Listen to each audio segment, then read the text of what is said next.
जय हिंद साथियों, नमस्कार। कैसे हैं आप लोग? उम्मीद करता हूँ मज़े में होंगे। बिहार में कल का दिन जो था यानी कि 11 मार्च का दिन विद्यार्थियों के लिए बहुत ही अच्छा दिन था। 19,838 पदों पे बिहार पुलिस की बहाली निकाली गई। वही बिहार एसएससी के द्वारा भी एक नोटिस जारी किया गया है जिसमें 600 से अधिक पद है। और जो बिहार एएसआई स्टेनो का एग्ज़ाम हुआ था उसके रिजल्ट जारी कर दिए गए। तो कल बिहार के विद्यार्थियों के लिए या जो भी लोग इनको परीक्षा को दिए थे या देने वाले हैं उनके लिए बहुत ही अच्छा दिन था ये। तो चलिए बिहार एसएससी की तरफ से देखते हैं क्या नोटिस निकल कर के आया है। सारी चीज़ों को एक एक विस्तार पूर्वक समझेंगे। इस वीडियो को देखने के बाद आपके सारे डॉट्स जो हैं क्लियर हो जाएंगे, जो भी आपके मन में आ रहे होंगे अभी तक आपने जो अलग अलग चैनलों पे वीडियो देखा होगा। तो देखिए, ये जो पोस्ट का नाम है अवर सांख्यिकी पदाधिकारी या प्रखंड सांख्यिकी पदाधिकारी के लिए विज्ञापन दिया गया है। ऑनलाइन आप 1 अप्रैल से कर सकते हैं और समय देखिए बहुत कम दिनों का दिया गया है। मात्र 9 अप्रैल तक का 19 अप्रैल तक का 19 दिन का मात्र आपको इसमें टाइम दिया गया है। जिस तरह से तेजी कर रहा है उस हिसाब से तो लग रहा है एग्ज़ाम भी जल्दी ही करा लेगा। एग्ज़ाम के पैटर्न को भी देखेंगे, क्या एग्ज़ाम का पैटर्न है, क्या कुछ सारी जानकारी हम लोग जानेंगे। तो ये देखिए, इसका विज्ञापन संख्या 1/2025 है और सांख्यिकी निदेशालय बिहार सरकार पटना के अंतर्गत सांख्यिकी पदाधिकारी या प्रखंड सांख्यिकी पदाधिकारी के रूप में इसको जो है आप जान सकते हैं। सबसे बढ़िया बात है कि बिहार सीजीएल 4 की आप लोग वेट कर रहे हैं और यह भी वो भी वेतन जो उसका लेवल है 7 का जॉब है, यह भी लेवल 7 का जॉब है। तो बहुत ही अच्छा इसमें सैलरी वैलरी आपको मिलने वाली है। बहुत ही मस्त एकदम बाबू साहब वाला जॉब आप कह सकते हैं। शैक्षणिक योग्यता के लिए देखिए, अर्थशास्त्र, इकोनॉमिक्स और एस्थेटिक यानी सांख्यिकी किसी एक विषय में आप स्नातक अगर हैं, या तो इकोनॉमिक्स है या तो गणित है या तो एस्थेटिक है, आप इस पोस्ट के लिए एलिजिबल हैं।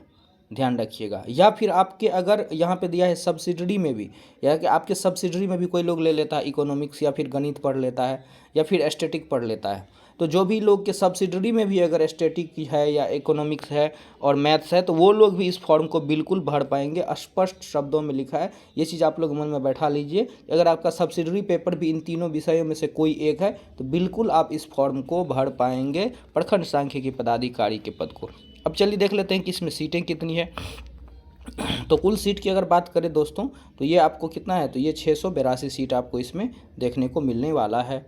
ठीक है, 682 सीट है इसमें आपको। और जनरल के लिए देखें तो 313 सीट, इसमें से 110 महिलाओं के लिए रहेगी।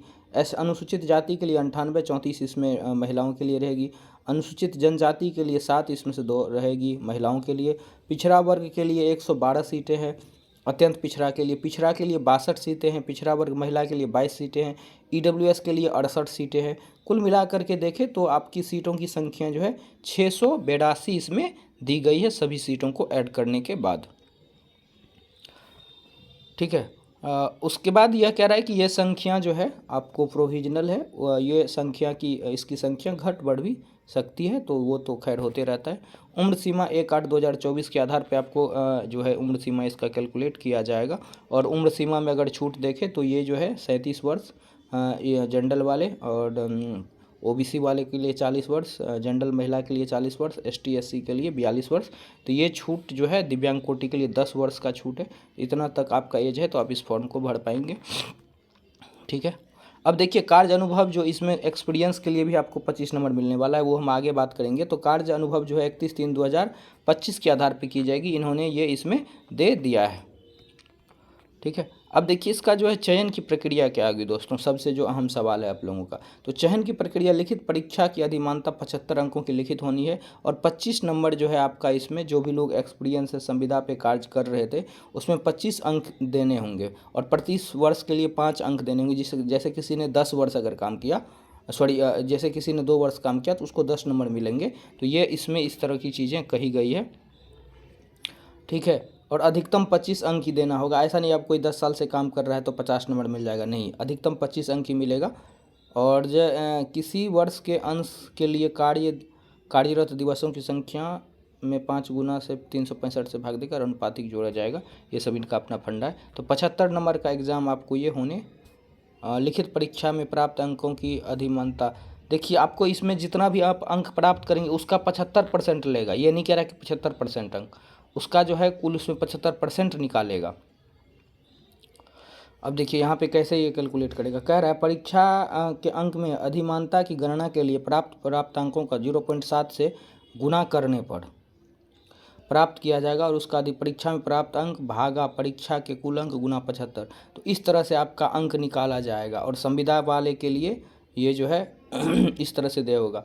इसके बाद जो परीक्षा में कुल 150 प्रश्न होंगे जैसा बिहार एसएससी का होता है, प्रत्येक के लिए 4 नंबर और गलत उत्तर के लिए यानी कि 0.25 इसमें निगेटिव है तो 1 नंबर आपको निगेटिव रहेगा और समय रहेगा 2 घंटा 15 मिनट का, हिंदी और इंग्लिश दोनों में आपको ये रहेगा।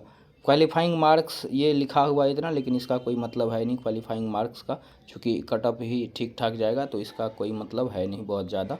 ठीक है, अब आगे बढ़ते हैं। अब देखिए फ़ीस की आप लोग बात करते हैं तो फीस जो है 540 रुपया लगने वाला है आपको, जनरल ओबीसी ईबीसी अगर हैं तो।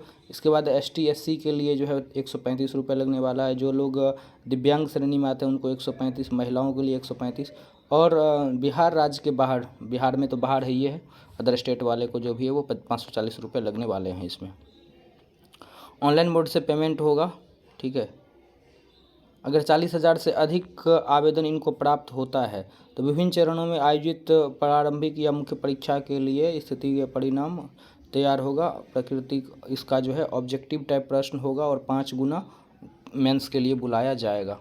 अब देखिए इसमें क्या क्या होगा। प्रारंभिक परीक्षा में सामान्य अध्ययन जीके जीएस होगा, सामान्य विज्ञान और गणित होगा और मानसिक क्षमता। तो ये आपका 50 नंबर का रीजनिंग आएगा, 50 नंबर में मैथ और साइंस आएगा और 50 नंबर का आपका आएगा जीके जीएस जिसमें बिहार स्पेशल वगैरह सारा है।